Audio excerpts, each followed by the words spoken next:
Hi and welcome to Work Life Matters. I'm Siv Ngesi, your host, and I'm excited to bring you candid stories, practical strategies, and incredible insight as we chat to a range of cross-section professionals, entrepreneurs, startups, and much more to find out about how their work life can matter to you. Today, I'm speaking to Kane Riley, Lolo Ndlovu, and Andrew Rothschild as they talk about the parallels between resilience in sport and business. I hope you guys enjoy. The next person I chat to is a personal friend, a motivator for all, and I'll never forget how he messaged me as soon as my mother passed away with an incredible message of such incredible support. And it's always great to see supportive humans who are successful, doing great, and very kind to other people. So for me, my friend, I think the best thing about you is not your businesses, it's the man that you are. And I think the outcomes of your businesses, your body, the way you look is just, for me, is just a cherry on top, my friend. Thank you. Good to see. Always great to see you. So for me, tell us about the businesses, because for me, I know Sweat 1000, which was doing things before the social media trend of doing influencer work. You guys were doing that kind of work early with having celebrities in your gyms, like really enjoying it and authentically sharing the content. Then you have this gym that is huge, humongous. It's just beautiful. It feels like you're in LA or New York City with the best equipment. And you have other businesses as well. Just tell us about what the kind of stuff that you do, my friend, because I don't think I could give you just. Okay, well, firstly, thank you very much for having me. I'm very excited to be here. So we started actually originally from Johannesburg and came to Cape. We studied, when I say we, my brother and I, because we're partners in the business. And we studied our commerce degrees because my dad was a stockbroker and we were always going to get into financial markets and become stockbrokers. And that was sort of the goal. And after our BCom degrees, we came to Cape Town to do honors degrees in economics, which we did at UCT. And while we were here, we were very involved we'd always been pretty active during our school careers, and we got involved in more fitness and health and bodybuilding. And people were asking us to help them with diets and training and just something we were passionate about, and we started helping them. And one thing just led to another, and I remember when we graduated, we sat with my parents and they were very excited that we were coming back to Johannesburg to put on our suit and tie and go work at the stock exchange. And we had the conversation and I said, we want to become personal trainers. And my dad was like, okay, well, at least you've got your degrees behind you. Oh, wow. Go give it a go. And they were very supportive and actually amazing. And we started at the Health and Racket Club doing personal training, and then we got approached by a company who had a gym, and the gym wasn't doing so great, and they said, listen, you guys have got business backgrounds, we'd love for you guys to come and help us restructure our business and try make our business worth something at the end of the day, which was a great project for Paul and I, my brother. And so we did that for a year, and then they sold the gym, made a hell of a lot of money. We made nothing, but they did great.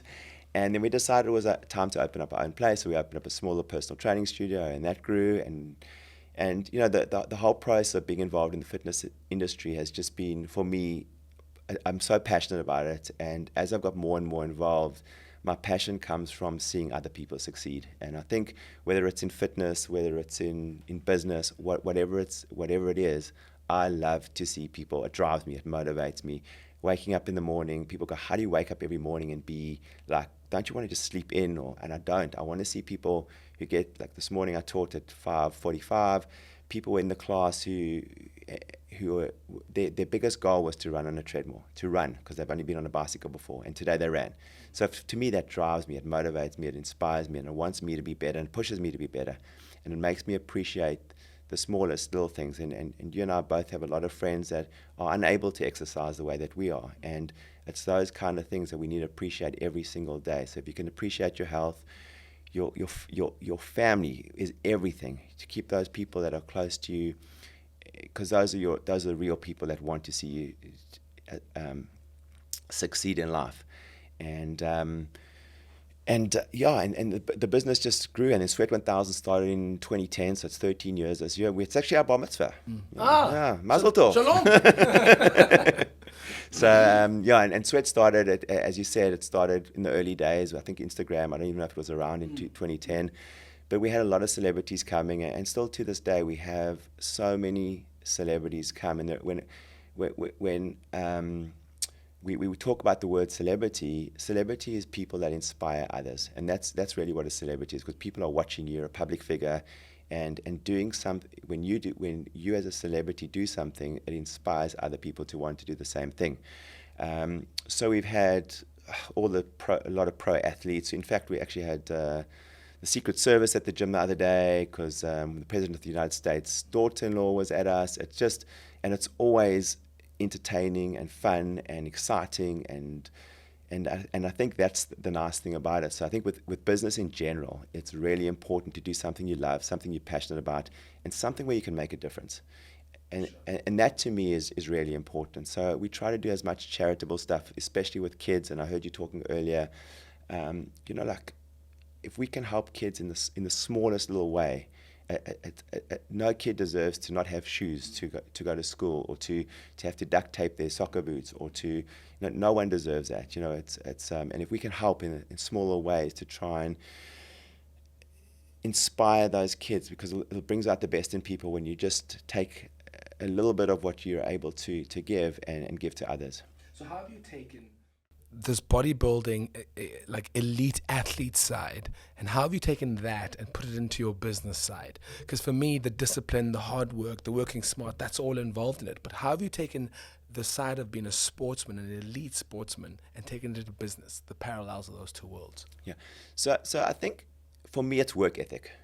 I think work ethic dictates a lot about a person. So I'll see people in the gym or in a class, and some people, they might be provincial athletes, and you can tell whether they're going to make it to top level or not, all by their work ethic. It's about your self-belief. It's about how much you believe that you can achieve, and it's about being, it's a cliche, the hardest work in the room. I'm the hardest work in the room. What is the hardest work in the room? Who's the competition? The competition's you. So if you worked at, you know what you work, you know what your percentage is. So if you're working at 80%, you're not the hardest work in the room. You've got to work even harder. You've got to chase that extra 1%, because no matter how hard you train, there's somebody training harder. But you've got to believe that you're training the hardest. And if you can create that belief and that positive mindset that you are the best, you will be the best. It's the same with anything, and we see it all the time. And I mentioned the story a little bit earlier. We've had a lot of clients that have come to me and they've said, I don't know what to do. I've just been diagnosed with cancer. I don't know what to do. So I'm like, what do you mean? I said, no, I've got cancer and it's terminal. So I'm like, well, why is that different from the day you were born? So they said, what do you mean? I said, well, when you're born, you're going to die. So that's terminal. It's the way you deal with certain obstacles in your life that'll define you as a human being. And you've always got to be positive and push hard, and never, ever stop believing in your ability, and never listen to the noise. Focus on what you do and do it well. And then how have you treated the failures in business the same way as you treated the failures in sport? Because sometimes you have to if you've broken your leg, you can't keep on pushing. What can you do differently? I'm sure you've had failures in business. What can you do to keep on pushing business? It's a very good question. So it's very, very important to realize that life is full of ups and downs. You're never going to be up all the time. It's impossible. But I heard a saying the other day, which I love. It says, the lowest valleys are connected to the highest cliffs. And that's the reality. So no matter how low, at what low you are in your career, if you've got some kind of injury that's preventing you from playing a certain sport, it will get better. You've got to trust the process, go through the rehab, and always remember the comeback is better than the setback. And you've got to believe that, and because it's the truth. That's the reality. Every single elite athlete or pro athlete's been injured. No one's gone through their sporting career with no injury. And it happens to the best of us. And you get injured, but you get back on your horse and you push a little bit harder. And when you actually get injured, it makes you appreciate your health. So when you are healthy, you actually push harder because you're much more appreciative of the situation you're in, and you know where you've been. So if you look at a rugby player and you look at a guy like Cheslin Colby, not to name drop, but I look at him and I look at his work ethic, and I look at last year he broke his jaw, and there was doubts whether he'd play rugby again or play for the Springboks and make it to the World Cup. And he was in my class. He was in South Africa a week ago, and he is unbelievably strong, unbelievably appreciative of the fact that he's able to play rugby. And I think he's going to excel even more than he's ever excelled in his entire life. there's been a lot of setbacks in his career in terms of injuries, in terms of being in the squad and not making the team. But his belief in himself and his desire to be the best has got him to where he is today. So no matter what injuries he's got, and he's had some bad injuries, he's back playing stronger than ever. What mistakes do you think are made in business? There are lots of mistakes, and I've made a lot of mistakes, and I continue to make mistakes. But I believe from every mistake you grow, and that's how we learn. You know, you get back up on your feet and you grow. So you must always look at life as being a victor, not a victim. So things do happen. You might have some bad business partnerships that might fail, and it doesn't mean that you're the problem. It means that it just didn't work out, and so be it. And everyone goes their separate ways, and good luck to everybody. And it just didn't work out. But you get up on your horse and you be positive, and you do your best, and you soldier on. And the thing that I think is the most important thing, there's a saying called failing forward. So if you fail, you move forward. You don't regress and don't doubt yourself, because as soon as you doubt yourself, you fall into a very, very downward spiral. And if you believe in yourself and you believe in your abilities and you believe in what you're capable of doing, and you surround yourself with people who lift you up and don't break you down, you will be unstoppable. You work with your brother, and I know you guys are very close. Not everyone can work with family. The same as sometimes the people in sporting teams who have family members and they can't be in the same sporting team as their brothers. What kind of lessons have you learned there to be able to preserve your relationship as brothers? Yes, so I'm very fortunate, and I agree with you 100%. Some family members can't work together. I'm incredibly grateful that I've got an amazing bond with my brother, and we are very different. And I think that's what sort of gels us.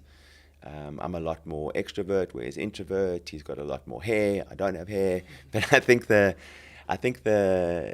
we complement each other, and I think it's very important with any business partner, whether it's family or not, that you complement each other, that you build each other up. And I've said it numerous times, and I think you've got to surround yourself with people that build you up.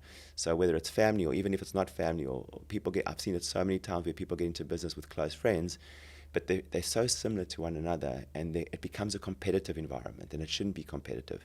It should be complementary. And you, about reinventing the wheel, sometimes you can do a bench press.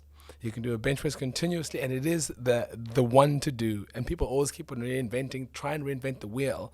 And you in business, what simple things can you not reinvent in business? The same as doing a bench press or a squat. So there's a saying that says, keep it simple, stupid. And it's the simple things. It's just sticking to your core values, your beliefs. And I think the success of our businesses is the community that we've been able to create. And it's, gyms are intimidating places. And we want people to feel like it's a family. They're part of a family. So when they walk into our facility, they feel welcome, whether it's their first time they've been there, whether it's their 1,000th time they've been there.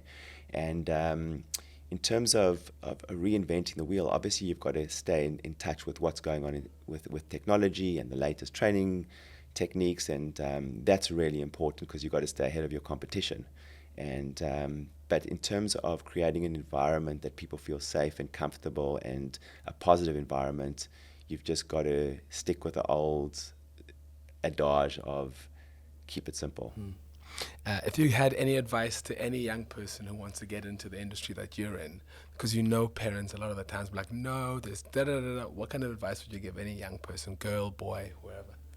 So I would give the following advice, and I think it's really important, and some of it might be cliche, where it says believe in your dreams, don't stop believing, all that kind of stuff you hear on every single motivational talk. But in order to believe in your dreams, you've got to be passionate about those dreams. You've got to, something inside you's got to say, I want to change lives. I want to make people become their best. I want to make a difference. So whether it's in charity work, whether it's in fitness, whether it's in health, whether it's as a financial advisor, whatever you can do to make a positive difference in people's life, and you really want to do that, that's your passion, do not let anyone or anything stand in your way. Man, what a pleasure to chat to you, my friend. It's so great to hear more about the business side of things that you've been doing. And yeah, man, let's keep changing lives one day at a time. 100%. And thank you, Sivi, for all you do, brother. You really inspire a nation. And I know you very well, and you're always positive, you're always kind, you're empathetic. And you always want the best for everyone, and you do not take cuck from anyone, and that's great. That's really, you stand up for what you believe in, and it's really incredible and impressive, and you've got a hell of a lot of support behind you. Thanks, brother, man. Let's have a good one, man. Thank you. Another very insightful chat. Thank you so much for joining us. We'll see you in the next episode. Booyah.